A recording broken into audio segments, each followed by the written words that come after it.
പ്രിയമുള്ളവരെ, എല്ലാവർക്കും നമസ്കാരം. നമ്മുടെ അണ്ണാമലൈ ഇന്ന് ബി ജെ പിയുടെ വലിയ നേതാക്കന്മാരിൽ ഒരാളായ നമ്മുടെ ആഭ്യന്തരമന്ത്രി ശ്രീ അമിത്ഷായെ നേരിൽ കണ്ട് പാർട്ടിയിൽ നിന്ന് രാജിവെച്ചതായി പുള്ളി ഇത് ചെയ്തു.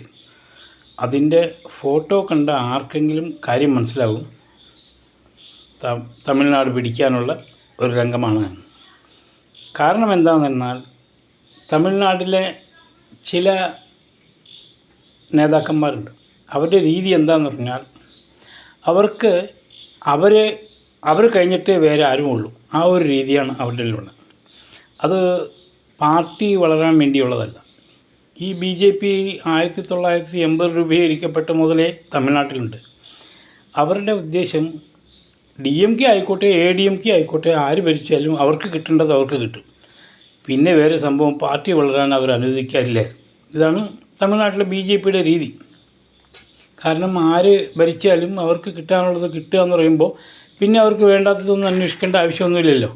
അപ്പോൾ അതുകൊണ്ട് അവരിങ്ങനെ അതിൻ്റെ രീതിയായിട്ടേ അവർ ചെയ്യാറുള്ളൂ.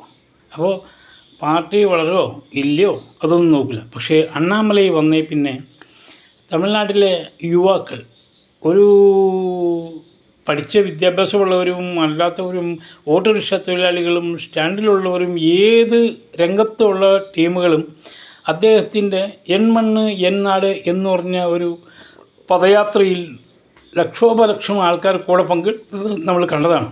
നമ്മൾ ഓർക്കേണ്ട ഒരു കാര്യമാണ്. അദ്ദേഹം BJPയിൽ വന്നത് തന്നെ അമിത്ഷായെയും മോദിയെയും കണ്ടിട്ടാണ്. അപ്പോൾ ഇവിടെ നിന്നാൽ ഈ DMKക്കെതിരെ കുറേ മന്ത്രിമാരെ കൊണ്ട് രാജിവെപ്പിച്ചിട്ട് പുള്ളി അവരെ ജയിലടയ്ക്കാനുള്ളൊരു പണി വരെ ചെയ്ത ആളാണ്. അങ്ങനത്തെ ഒരു DMKക്കൊപ്പോ ഇല്ലെങ്കിൽ അണ്ണാ DMKക്കൊപ്പോ അദ്ദേഹത്തിന് നിന്ന് പ്രവർത്തിക്കാൻ പറ്റില്ല. അതും അണ്ണാ DMK എന്ന് വന്ന ആളെയാണ് പ്രസിഡൻ്റ് ആക്കിയത്. അതും ഓർക്കണം അവിടെ. അപ്പോൾ ഒരു ഭാവി 2029 ആകുമ്പോഴേക്കും ഇലക്ഷൻ വരാൻ സാധ്യത തമിഴ്നാട്ടിലുണ്ട്. അപ്പോൾ ആ ഇലക്ഷനിൽ നേരിയ ഡയറക്റ്റായിട്ട് മുഖ്യമന്ത്രിയാവാൻ സന്നദ്ധനായാണ് പുള്ളി തമിഴ്നാട്ടിലേക്ക് വരുന്നത്. ഇനിയും കാണാം തമിഴ്നാട്ടിലെ രാഷ്ട്രീയം എങ്ങനെ മറിയുന്നു എന്ന്. അദ്ദേഹത്തെ ചെറുതായിട്ട് നിങ്ങൾ കാണല്ലേ. കാരണം അദ്ദേഹം IPSഉം എല്ലാം ഉപേക്ഷിച്ച് അമിത്ഷായും മോദിയെയും കണ്ട് ഈ രാഷ്ട്രീയത്തിലേക്ക് വന്ന വ്യക്തിയാണ്. ഒന്നുമില്ലാത്ത BJPയെ, കാരണം അവിടെ അവർക്ക് പൈസ കിട്ടിയാൽ മതി, പാർട്ടി വളർന്നൊന്നുമില്ല. ഈ കുറേ മൂറാച്ചികൾ പാർട്ടിയിൽ വന്നാൽ അതങ്ങനെയാണ്. അവർ പാർട്ടിയെ വളരാൻ സമ്മതിക്കില്ല. ആ പാർട്ടീനെ നശിപ്പിക്കാനേ അവർ ശ്രമിക്കുകയുള്ളൂ.